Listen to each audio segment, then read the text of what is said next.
Hi guys, let's see how we can answer this question under torque and rotational motion. So the question reads: a uniform 100 Newton pipe is used as a lever.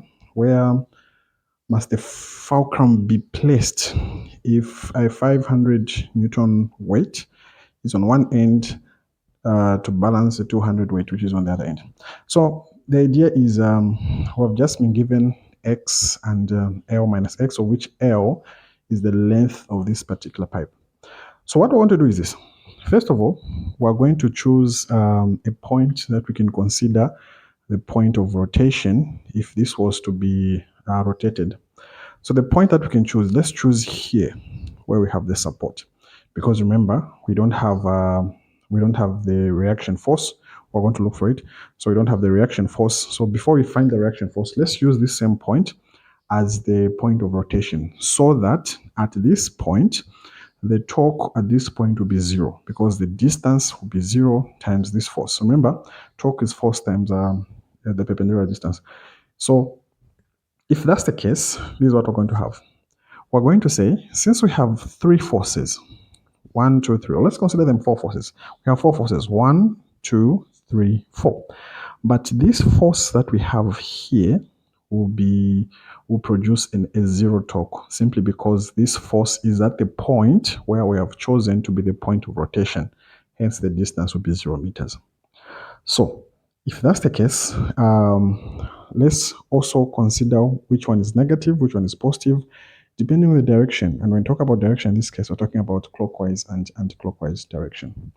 If this is our point of rotation, this force that you see here will be rotating in the clockwise direction. This force that you see here will be rotating in the anti-clockwise direction, about the point of rotation. Then this force here, the 200, will be rotating in the anti-clockwise direction as well. Torque, negative, is associated with the clockwise. Then positive torque is anti-clockwise. So let's go ahead and say the net torque. So net torque is equals to 0. Why? Because this object is not moving, hence the torque clockwise, torque anti-clockwise will be equals to 0. That's the case. So if that's the case, let's proceed. What we're going to have in this case will simply be, we can start by saying, let's start with the anti-clockwise torque. Let's start with this one here. Remember, point of rotation is this one here. So what is the force? The force is 200. Before you do that, let's say torque is equals to force multiplied by the perpendicular distance, like that. So point of rotation, we have this force here, we have torque. This torque is anti-clockwise, hence we can say 200 multiplied by, what's the distance from this point to the point of rotation? The distance is x. So 200x plus, we have this one as well.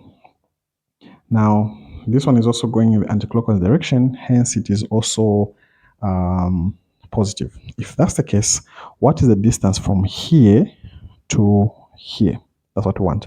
So the distance from here to here, we can simply say this distance is x minus L over 2. Because from here to here, it's L over 2, but from there to there, it is x. So we'll say x minus L over 2, then we have this expression here. So the force is 100. The distance is simply x minus L over 2, like that. From there now, let's go ahead and find the torque at this point. Remember, the torque here is 0, won't even write it. At this point, it's in the clockwise direction, hence it's a negative. The force is 500, and the distance from the point of rotation is L minus x. So we can say this multiplied by L minus x.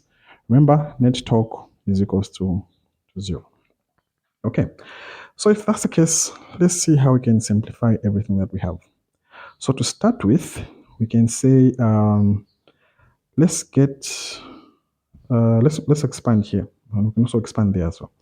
So this is what I want to do. First of all, we can say expanding will give us 200x plus 100x. So 100 times over 2 will simply be Half of 100 is 50. So 50L minus 500L. So 500 times X will become a positive 500X. Everything is equals to 0. Let's group like terms. So on the left-hand side, we want to put everything which has X. On the right-hand side, we'll take the L. So left-hand side, 100, 200, 100, and 500 will give us 800X.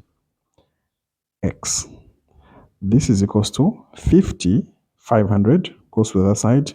That is 550L. We want an expression for X. So we're going to say X is equals to 550L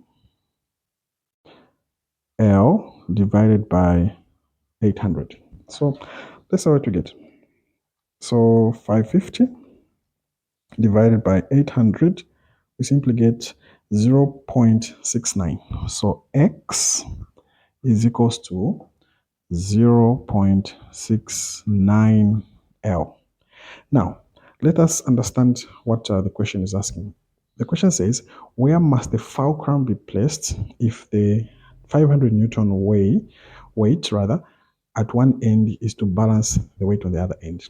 So for this to be balanced, we have to place, or rather the fulcrum must be the distance x, meaning that all we need is the value of L. So if L is 12 meters, then we simply say 12 meters times 0.69, then that is the position where we have to place the fulcrum. So in other words, we're just looking for an expression for x. Okay. So now that we have that, the second part of the question says, what is the reaction force exerted by the support on the pipe? The reaction force is this one here. So for this reaction force, we're not going to use the concept of torque. Rather, we're going to use Newton's second law of motion. So according to Newton's second law of motion, it states that force is a product of mass and acceleration. I believe we all know that. So Newton's second law states that force is a product of mass and acceleration. And we have forces in the y-axis, no forces in the x. So since we have more than one force, we can say we are summing the forces, taking the force pointing upwards to be positive. Okay, so if that's what we have, every force going up is positive, every force going down is negative. So we're going to say the force going up is the reaction force. So Fr, the reaction force, positive. Force going down, we have 200, negative. Another force going down, we have 100, negative. Another force going down, we have 500, negative. All this is equal to 0. Why? There is no acceleration, this thing is not moving, hence acceleration is 0. This will give us the reaction force, Fr, minus, if we add all these, we get 800. This is equals to 0. Hence, the reaction force is simply equals to positive 800 newtons. So there we have it. That's how we calculate the reaction force. So thank you very much. In case you have a question, please feel free to drop it in the comments and I'll be happy to respond. Have a good day.